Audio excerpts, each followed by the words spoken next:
Everybody down! On the ground! Now! What's the matter? You deaf? I said get down. I got it. Ah, my favorite. Classic. Shoot! I haven't forgotten. How would I know for sure that you're my brother? She's a man. What?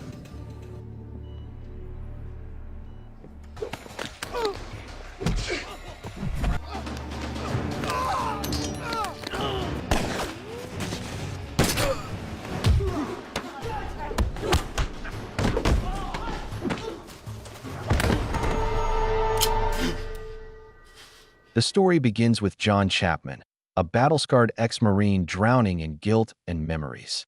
Alone at a table, he lines up 3 shot glasses, one empty, one with a single bullet, and one with 2. As he recites the names of soldiers he lost, the last name lands on the glass holding 2 bullets. He downs the whiskey, loads the bullets into his revolver, and pulls the trigger in a deadly game of Russian roulette. It clicks. No bullet. Whether he was lucky or cursed, Chapman doesn't know. It's not your week, Johnny. Later, at a liquor store, 2 armed robbers storm in. Instead of backing down, Chapman steps right in front of their guns and calmly tells them to aim for the chest if they want a quick kill. When they hesitate, he strikes, dismantling both men in seconds.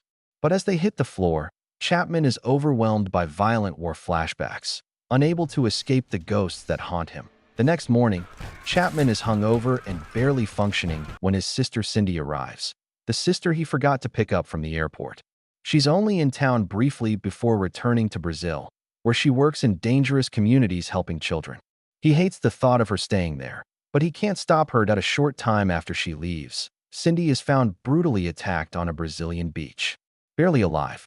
When Chapman gets the news, he's on the next flight to Rio. There he meets U.S. Ambassador Manny Ridley, an old friend, and 2 Brazilian cops, Catarina, a good-hearted officer trying to protect her community, and Detective Santo, a corrupt, ruthless enforcer who sees himself as judge, jury, and executioner in the favelas.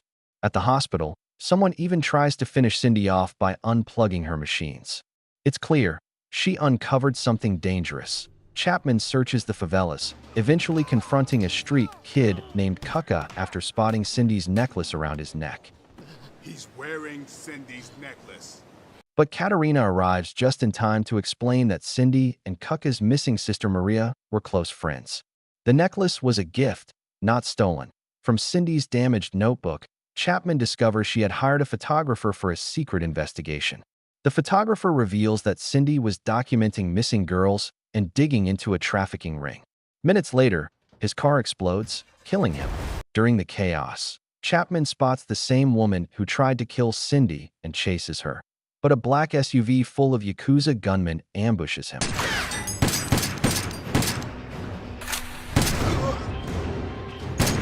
He barely escapes. Searching through the flash drive he stole from the photographer, Chapman finds photos linking Cindy to a man outside a nightclub.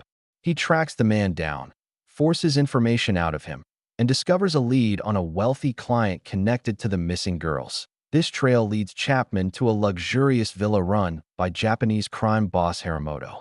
He sees young girls being unloaded from a van, including Maria. Before he can rescue them, guards attack. Chapman fights them off.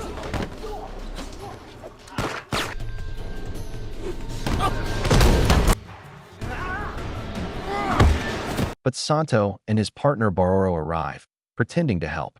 Chapman quickly realizes Santo is part of the trafficking ring when he mentions a detail Chapman never told him. Chapman secretly follows Santo to the shipping port, where children are being prepared for transport to Japan. Ridley warns Chapman not to go in alone, but he ignores him. Using his military training, he infiltrates the port and silently takes down guards one by one. This leads to a brutal final showdown. Chapman versus Baroro, Santo, and Haramoto with his katana.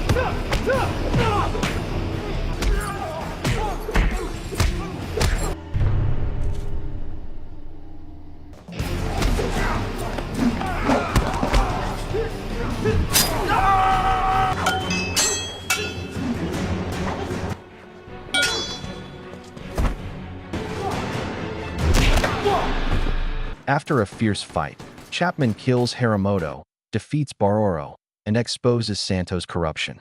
Before dying, Santo hands Chapman a key containing documents that reveal every official involved in the trafficking network. With the case blown open, authorities arrive. Chapman frees the kidnapped children. Cindy survives, but her recovery will take a long time. Ridley offers to cover all medical expenses if Chapman works undercover for him. Chapman accepts, stepping into a new identity and embracing his old Marine call sign.